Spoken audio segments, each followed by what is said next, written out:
பரிசுத்த வேதாகமம் பழைய ஏற்பாடு நீதிமொழிகள் 1ஆம் அதிகாரம். இந்நூலின் நோக்கம் தாவீதின் மகனும் இஸ்ரேல் அரசனுமாகிய சாலமோனின் நீதிமொழிகள். இவற்றை படிப்பவர் ஞானமும் நற்பயிற்சியும் பெறுவர். ஆழ்ந்த கருத்தடங்கிய நன்மொழிகளை உணர்ந்து கொள்வர். நீதி, நியாயம், நேர்மை நிறைந்த விவேக வாழ்க்கை பயிற்சி பெறுவர். அறிவற்றோர் கூரறிவு பெறுவர். இளைஞர் அறிவும் விவேகமும் அடைவர். ஞானமுள்ளோர் இவற்றை கேட்டு அறிவில் இன்னும் தேர்ச்சி அடைவர். விவேகிகள் அறிவுரை கூறும் திறமை பெறுவர். நீதிமொழிகளையும் உவமைகளையும் ஞானிகளின் நன்மொழிகளையும் புதிர் மொழிகளையும் அவர்கள் உய்ந்துணர்வர். இளைஞர்களுக்கு நல்லுரை. ஆண்டவரிடம் கொள்ளும் அச்சமே ஞானத்தின் தொடக்கம். ஞானத்தையும் நற்பயிற்சியை மூடரை அவமதிப்பர். பிள்ளாய், உன் தந்தை தந்த நற்பயிற்சியை கடைப்பிடி. உன் தாய் கற்பிப்பதை தள்ளிவிடாதே. அவை உன் தலைக்கு அணிமுடி, உன் கழுத்துக்கு மணிமாலை. பிள்ளாய், தீயவர்கள் உன்னை கவர்ச்சியூட்டி இழுப்பார்கள். நீ அவர்களுடன் போக இணங்காதே. அவர்கள் உன்னை பார்த்து, எங்களோடு வா, பதுங்கி இருந்து எவரையாவது கொள்வோம், யாராவது ஓர் அப்பாவி ஒளிந்திருந்து தாக்குவோம். பாதாளத்தை போல நாம் அவர்களை உயிரோடு விழுங்குவோம். படுகுழிக்குள் செல்வோரை அது விழுங்குவது போல் நாமும் அவர்களை முழுமையாக விழுங்குவோம். எல்லா வகையான அரும் பொருள்களும் நமக்கு கிடைக்கும். கொள்ளையடித்த செல்வத்தால் நம் வீடுகளை நிரப்புவோம். நீ எங்களோடு சேர்ந்து கொள், எல்லாவற்றிலும் உனக்கு சம பங்கு கிடைக்கும் என்றெல்லாம் சொல்வார்கள். பிள்ளாய், அவர்களோடு சேர்ந்து அவர்கள் வழியில் செல்லாதே.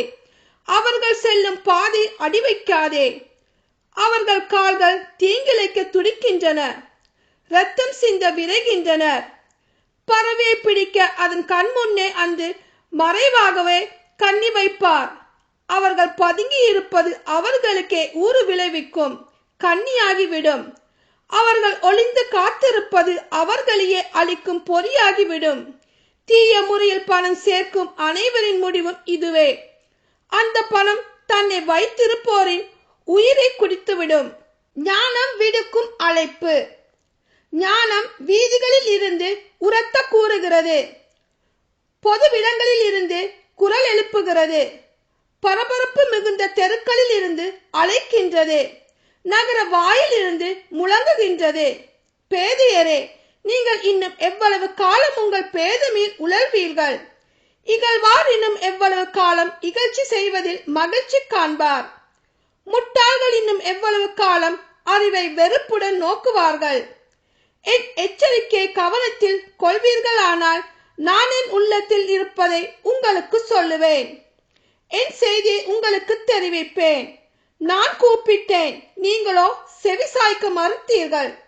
உங்களை அரவணைக்க கையை நீட்டினேன், எவரும் கவனிக்கவில்லை.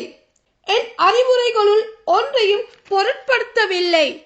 என் எச்சரிக்கை அனைத்தையும் புறக்கணித்தீர்கள். ஆகையால் உங்களுக்கு இடுக்கண் வரும்போது நான் நகைப்பேன். உங்களுக்கு பெரும் கேடு விளையும் போது ஏளனம் செய்வேன். பேரிடர் உங்களை புயல் போல் தாக்கும் போது, இடுக்கண் உங்களை சுழல் காற்றென அலைக்கழிக்கும் போது, துன்பமும் துயரமும் உங்களை சூழ்ந்து கொள்ளும் போது நான் எள்ளி நகையாடுவேன். அப்பொழுது நீங்கள் என்னை நோக்கி மன்றாடுவீர்கள், நான் பதிலளிக்க மாட்டேன்.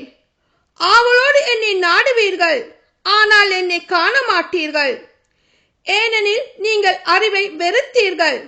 ஆண்டவரிடம் அச்சம் கொள்வதில் உங்களுக்கு விருப்பம் இல்லை. நீங்கள் என் அறிவுரை ஏற்கவில்லை. என் எச்சரிக்கை அனைத்தையும் அவமதித்தீர்கள். நீங்கள் உங்கள் நடத்தையின் பயனை தூய்ப்பீர்கள். சூழ்ச்சி செய்து நீங்களே சலித்து போவீர்கள். பேதையரின் தவறுகள் அவர்களையே கொன்றுவிடும். சிறுமதியோரின் தற்பெருமை அவர்களை அழித்துவிடும். எவர் எனக்கு செவி கொடுக்கின்றாரோ அவர் தீங்கின்றி வாழ்வார். தீமை வருகையிலும் அச்சமின்றி அவர் மன அமைதியுடன் இருப்பார். ஆமீன்.